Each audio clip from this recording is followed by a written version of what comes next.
الحمد لله رب العالمين، والعاقبة للمتقين، والصلاة والسلام على رسوله محمد وآله وصحبه أجمعین۔ میرے محترم بزرگوں اور دوستو، آج میں آپ کے سامنے قرض کی ادائیگی اور غم مصیبت کا نبوی نسخہ کے متعلق چند باتیں عرض کروں گا۔ میرے عزیزو، اس دنیا میں کون ہے جس کو مسائل کا سامنا نہیں، اور جس کو وقفہ وقفہ سے مصائب، پریشانی، مصیبت اور آزمائشوں سے گزرنا نہیں پڑتا۔ یہ الگ بات ہے کہ کوئی اس پر صبر کرتا ہے اور دوسروں کو محسوس ہونے نہیں دیتا، اور کوئی دوسروں سے اس کا برملا اظہار کر بیٹھتا ہے، اپنی مصیبت میں مزید اضافہ ہی کرتا ہے۔ کسی کو قرض کی ادائیگی کی فکر ہے تو کسی کو اپنے کاروبار میں نقصان کی شکایت ہے، کسی کو اپنے کسی قریبی عزیز کی ناگفتہ بھی بیماری کا غم، تو کسی کو اپنی رشتہ داروں اور معاشرے کی طرف سے اذیت، پریشانی، مصیبت، حسد، غیبت آنے والی الجھن ہے، پریشانی ہے۔ کسی کو الجھن دنیاوی ہے تو کسی کو دنیاوی، کسی کو اپنی اولاد کی نافرمان ہونے کا دکھ ہے تو کسی کو بیوی کے بے وفا اور بد زبان یا بھائی بہنوں کی بدسلوکی کا رنج ہے۔ اس سے نجات کے لیے کوئی کسی عامل سے رجوع کرتا ہے تو کوئی تعویذ گنڈے والے شخص سے اس پر بھی جب اطمینان نہیں ہوتا تو کوئی دوسرا غیر مسلم کافر جو یعنی شریعت کے خلاف اختیار کام کرتا ہے، یعنی غیر کافر سے جھاڑ پھونک کرواتا ہے۔ کسی غیر مسلم ماہر سے رجوع کرنے میں بھی ہچکچاہٹ محسوس نہیں کرتا ہے، غرض یہ کہ ہر طرف اپنا وقت ضائع کرتا ہے اور دولت بھی، اور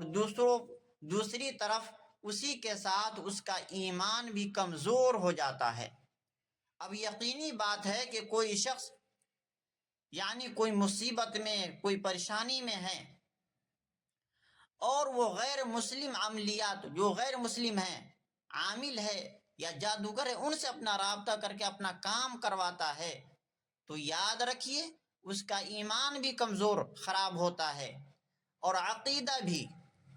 لیکن افسوس، صدا افسوس کہ اس دور میں ان کا اس سلسلے میں، یعنی اس پریشانی کے سلسلے میں نبوی علاج کی طرف ذہن نہیں جاتا کہ کوئی شخص پریشان حال ہے، مصیبت زدہ ہے، تو آپ صلی اللہ علیہ وسلم نے اس کا کیا علاج بتایا، کیا طریقہ بتایا، اس کی طرف نہیں جاتے لوگ، جس سے ایمان بھی باقی۔ یعنی اب یقینی بات ہے کوئی شخص آپ صلی اللہ علیہ وسلم کے سنت کی طرف رجوع کرے گا، آپ صلی اللہ علیہ وسلم کی طرف رجوع کرے گا، تو یقینی بات ہے کہ اس کا ایمان بھی باقی رہے گا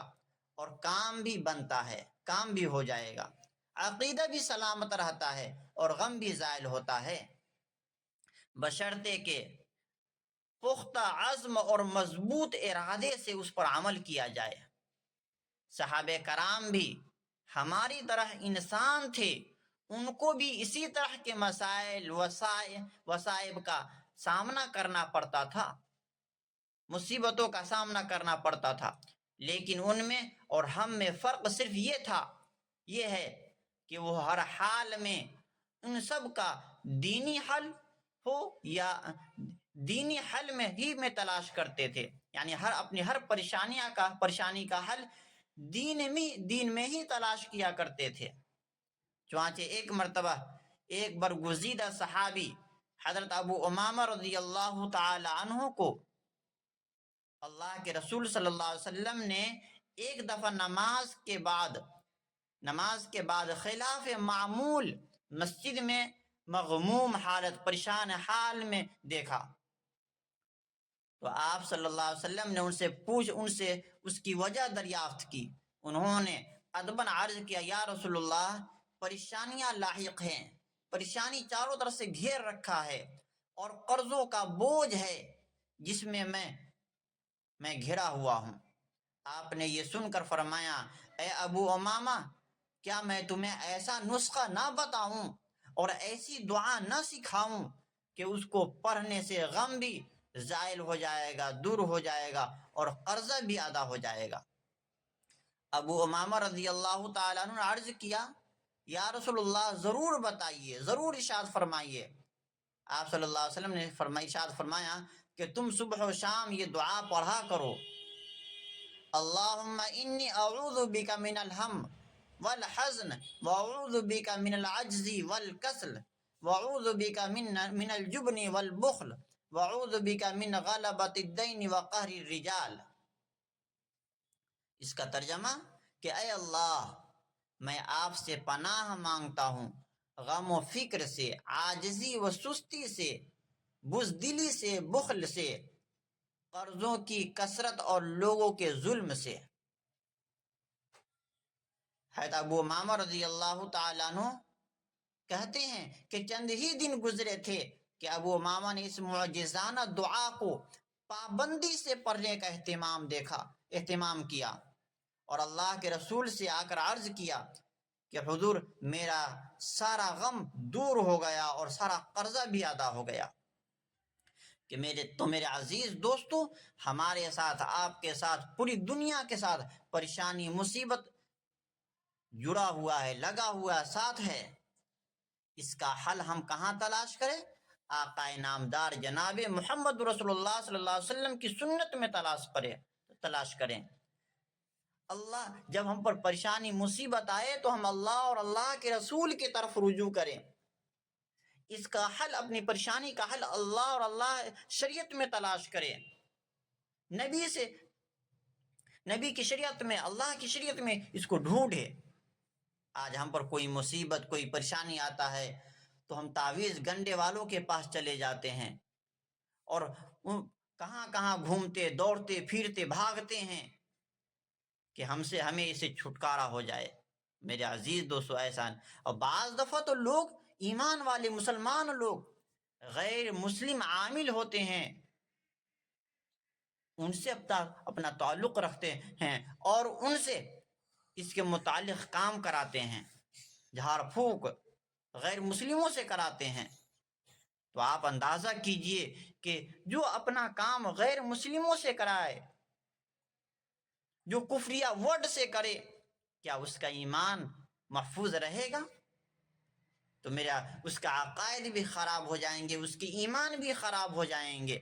اس لیے جب بھی ہمارے ساتھ کوئی پریشانی، مصیبت آئے تو ہم اللہ اور اللہ کے نبی کی طرف لوٹیں، ہم اس کا حل سنت نبوی میں تلاش کریں، کہیں اور نہ تلاش کریں۔ غیروں کے طریقے میں 100% ناکامی ہے، اور اللہ کے نبی کے طریقے میں 100% کامیابی ہے۔ تو ہم اپنی مصیبتوں کا، اپنی پریشانیوں کا، اپنے قرض کی ادائیگی کا حل قرآن و حدیث میں نہیں دیکھتے، سنت سے نہیں لیتے، اور غیروں سے اس کو ادائیگی کا شکل و صورت اختیار کرتے ہیں۔ اس کا نتیجہ یہ ہوتا ہے کہ ہم اپنی پریشانی اور مصیبت میں اسے نکلنے کے بجائے مزید اس میں اور بڑھتے چلے جاتے ہیں، جکڑے چلے جاتے ہیں۔